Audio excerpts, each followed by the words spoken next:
ఏపీలో TDP Janasena BJP కూటమితే విజయమని P గన్నవరంలో తన గెలుపు ఖాయమని జనసేన అభ్యర్థి గిడ్డి సత్యనారాయణ అన్నారు.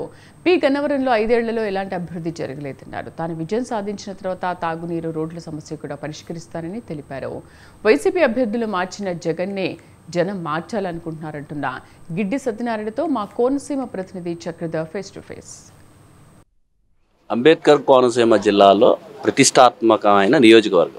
ఈ నియోజకవర్గం నుంచి గెలిచిన ఏ పార్టీ అయినా అధికారంలో ఉంటుంది అని ఒక చరిత్ర చెబుతోంది.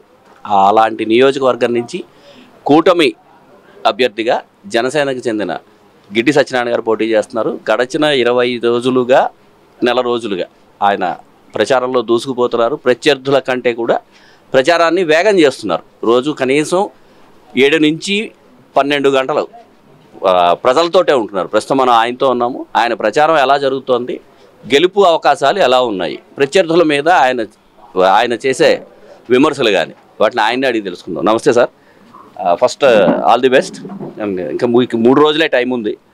మీ ప్రచారం ఎలా జరుగుతోంది, మీకు సంబంధించిన ఇతర వివరాలు. ప్రచారంలో భాగంగా అంటే ఈరోజు అంబాజీపేట మండలం పుల్లెటూరు గ్రామంలో ప్రచారం చేయడం జరుగుతుంది. ఈ ప్రచారంలో యాజ్ యూజువల్గా జనసేన, తెలుగుదేశం, బీజేపీ పార్టీ నాయకులు, కార్యకర్తలు, అభిమానులు, వీర మహిళలు మొత్తం అందరూ పాల్గొన్నారు. ఈ ప్రచారం మా తెలుగుదేశం క్లస్టర్ అయినటువంటి డివి సత్యనారాయణ గారు ఇంటి దగ్గర నుంచి స్టార్ట్ అయింది. పుల్లేటుకూరు సెంటర్కి వచ్చేటప్పటికి పుల్లేటుకూరు సెంటర్లో మా దళిత సోదరులు పెద్ద ఎత్తున తాళమేళాలతోటి స్వాగతం పలకడం జరిగింది. అడుగడుగునా ఎక్కడికి వెళ్ళినా కూడా చాలా బ్రహ్మాండమైనటువంటి అభిమానం, అదేవిధంగా ఆరతలు పట్టి స్వాగతిస్తున్నారు.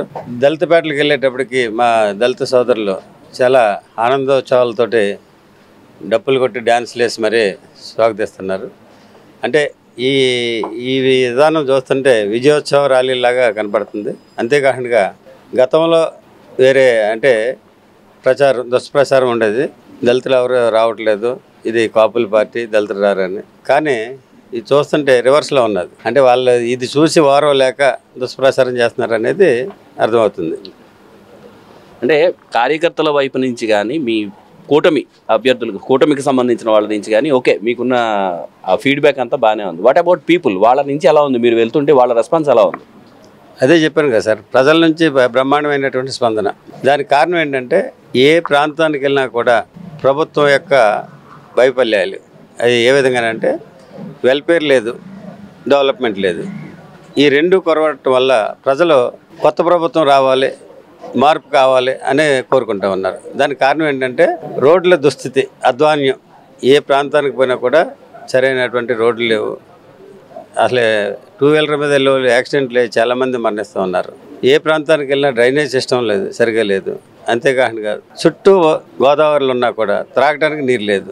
మహిళలు అయితే చాలా ఇబ్బందులు పడుతూ ఉన్నారు. త్రాగునీటి సమస్యతోటి చాలా ఇబ్బంది పడతా వాళ్ళు ఏం కోరుకుంటున్నారంటే మాకు మంచినీటి సదుపాయం కల్పిస్తే మీకు ఓటేస్తాం, మీకే ఓటేస్తాం, మాకు మాత్రం మంచినీటి సదుపాయం కల్పించండి అని చెప్తూ ఉన్నారు. ఈ క్రమంలో అంటే ప్రభుత్వ వ్యతిరేకత అనేది స్పష్టంగా కనబడుతున్నది. ఈ కారణాల వల్ల బ్రహ్మాండమైనటువంటి మెజార్టీతో మేము గెలుస్తాం అనేది చెప్తున్నా. అధికార వైసీపీ తన అభ్యర్థిని మార్చింది.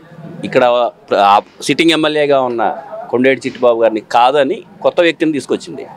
సో ఆయన మార్చడం వెనక వాళ్ళే ఆ ఎమ్మెల్యే పట్ల వ్యతిరేకత ఉన్నట్టు అర్థమవుతుంది. కొత్త అభ్యర్థి ఆయనతోటి మీకు ఎలాంటి ఈ ఫైట్ ఉంటుంది ఆయన వైపు నుంచి? జగన్ ప్రభుత్వం ఏం చేసిందంటే అభ్యర్థుల్ని మార్చింది. అసలు ప్రజలు ఏమనుకుంటున్నారంటే జగన్నే మార్చాలని అనుకుంటున్నారు. అభ్యర్థిని మార్చింది. ఇప్పుడు అక్కడ అభివృద్ధి లేదు కాబట్టి ప్రజలంతా వ్యతిరేకిస్తున్నారు. అంతేగాని అభ్యర్థిని మారితే ఏముంటుంది?